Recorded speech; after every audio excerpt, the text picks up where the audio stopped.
You could get this bike, use it as a sort of an automatic, and then over time slowly bring in the manual element and wrap your head around it that way, because going straight into the manual, a lot to wrap your head around at first, and it can put people off riding.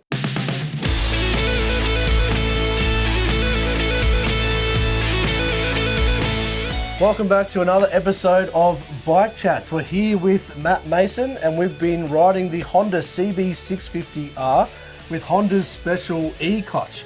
Now this is a bike that is very popular online, I must say so myself, and it's a bike also that I didn't know a lot about until we started filming this. You've jumped on this bike, you've had it for a week, can you tell me how's it been? It's been amazing. I'm going to be sad to have to go back to the fully manual bike. So it took me about a day or something to sort of figure it out and for it to feel natural, just not using the clutch at all. Because with this bike, you can use it as with an automatic clutch. You still have to change gears. It does have a quick shifter, so it's not fully automatic like a scooter, but the clutch, you can pull it in and it becomes a regular manual bike.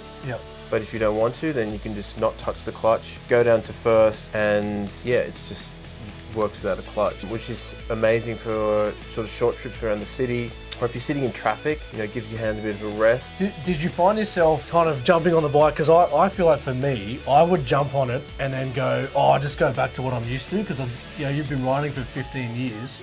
Or did you find yourself really adapting into this brand new bit of technology and just gone, hey, I might as well use it, Yeah, I feel like I'm going to have to readapt back to regular bikes after this. But look, I feel, it's an interesting concept. I feel like it was maybe brought in to get people who don't drive manual cars, who want to get into their bikes and want to sort of adapt to the clutch system. You could get this bike, use it as a sort of an automatic, and then over time slowly bring in the manual element and wrap your head around it that way, because going straight into the manual, a lot to wrap your head around at first, and it can put people off riding. Just sort of stalling it and what's going on, and just forget about it. And if you've ridden a scooter before, which a lot of people have, maybe been overseas, ridden a scooter for a bit, if you've done that, then you can ride this bike. So, I think that it's a really good entry point for people who, haven't used a manual car or ridden a manual bike before. It's a really easy way for them to get into it and then just slowly adjust over time, because you can turn it into a manual at any time, And what actually happened to me, just through muscle memory, is when I was riding it, when it was in E-clutch mode, I would just be riding down the street, someone would just turn right out in front of me, I'd have to hit the brakes, but in doing so, I would pull in the clutch just because that's what you do on a manual bike. And I'd just been doing that out of just muscle memory and habit, and then finding myself that I'd gone into manual mode, and then I was back into that, and then you'd put it back into automatic mode. So you can switch between the two really easily. And so I would actually recommend it for someone who was getting into riding, who wanted a sort of powerful bike, because it is it's pretty fun to get around on. Now, I must say, when I first heard about this bike, for me, I definitely did kind of think, who is it for? Like obviously it's a Lamb's bike. Are a lot of Lamb's bike riders going to be interested in the bike? And clearly that they have been, because it's quite popular. Can you tell me anyone else that you think that this bike could be for? If you'd had an injury. I feel like maybe somehow, you'd hurt your hand, and because it can get, it can get a bit fatiguing. Just constantly pulling, especially if you're in the city or running for a couple hours. Traffic and stuff like that. So, if you'd had an injury and it was just getting a little bit fatiguing, then this could be perfect. You have arthritis. Could be a godsend. Because there's these small sort of injuries that people have can actually put people off riding. So if you have something that can sort of just take that edge off. Because honestly, it was when I was riding it around, sitting in traffic, it was just so nice to just not be constantly pulling in the clutch. It actually. Also, I don't know if this is bad riding technique or whatever, but I'll often just leave my bike in first. Like if I'm in traffic, I'm not going to be, every time I stop, I'm not going to be putting it in neutral. I don't know if you do or not. I do, So it was nice to just leave it in first gear and just not to touch the clutch at all, and not be switching in and out of neutral all the time.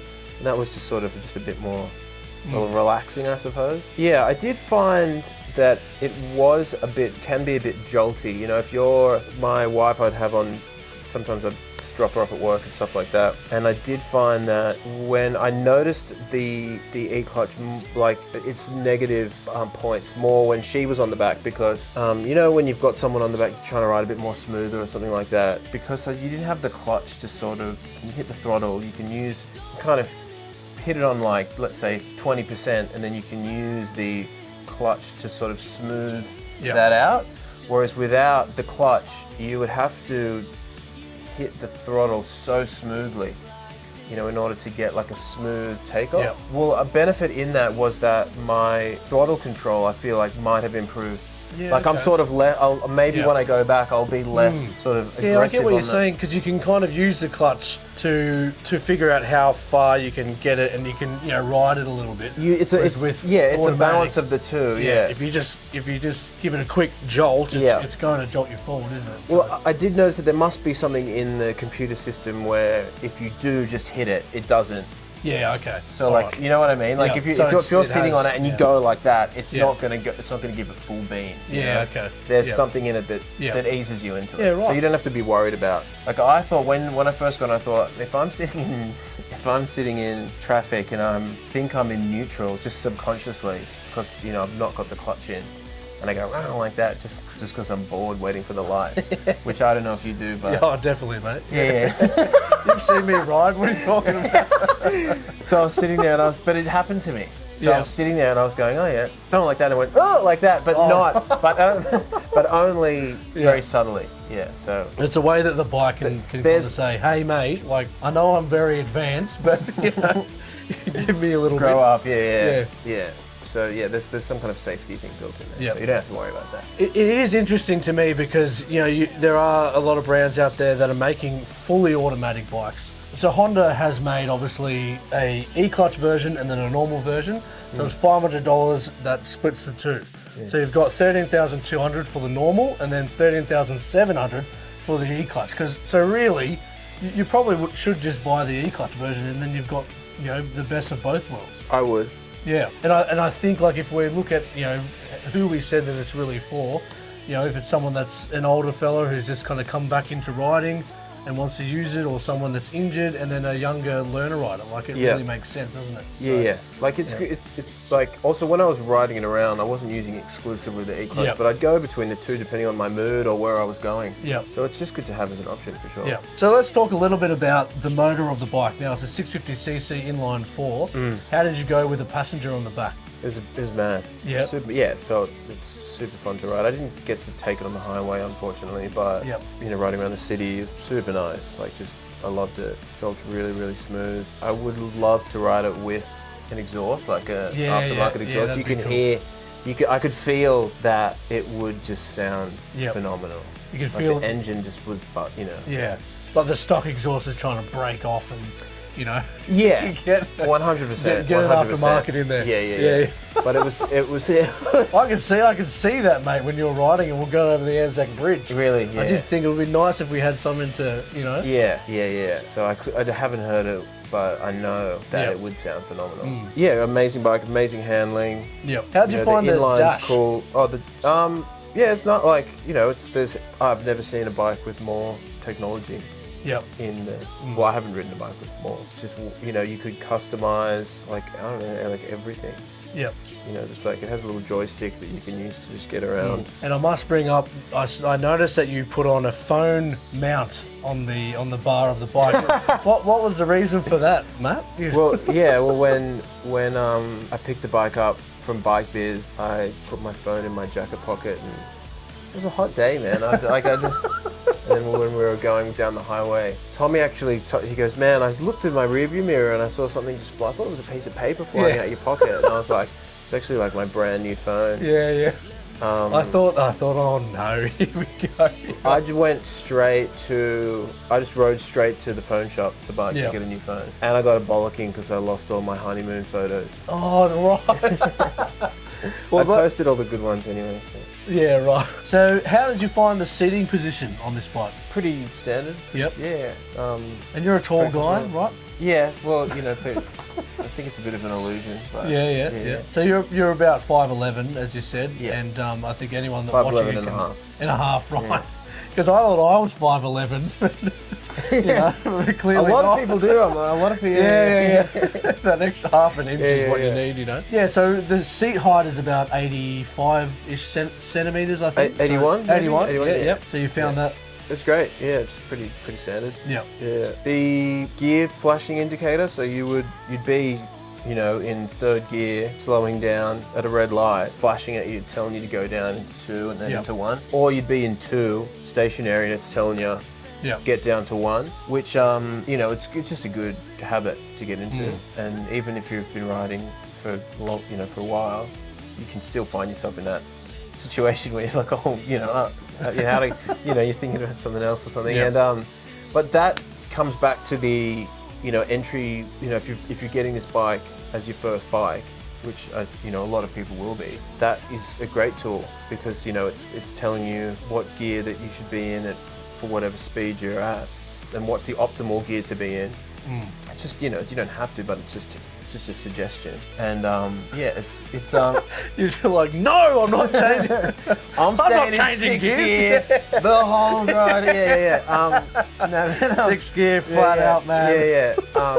No, but like, you know, it's good if you're starting out, because when I was starting out, I'd sort of be in 2nd gear at the lights and going, oh, why is it taking so long to get going, you know? And so it's just a good habit to learn. So you've done a video with us before, and you're in a band called DMAS. You're an Aussie musician. Can you tell me, you know, where we are and a little bit more about yourself and what you've got going on? Yeah, man. This is our studio in Sydney. Yeah, it was built by Cole Joy in 1974. Oh, so wow. It's got a bit of history. It's been 50 years, so we're very proud to be here.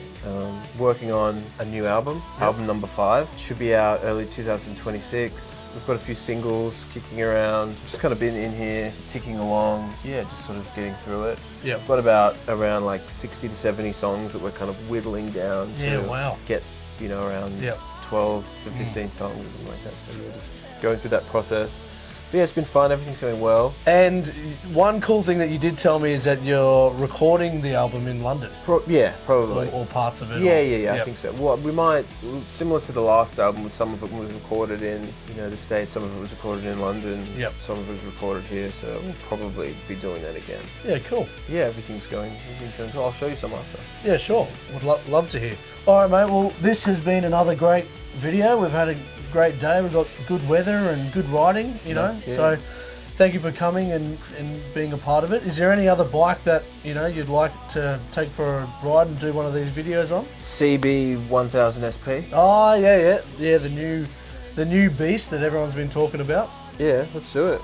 If you want to trust me with the leader bike, I'll do it. Yeah, mate. Yeah. There probably has a gear indicator light on it or something. All right, well, thank you very much, mate, and I appreciate it, and we'll see you on the next episode of Bike Chats.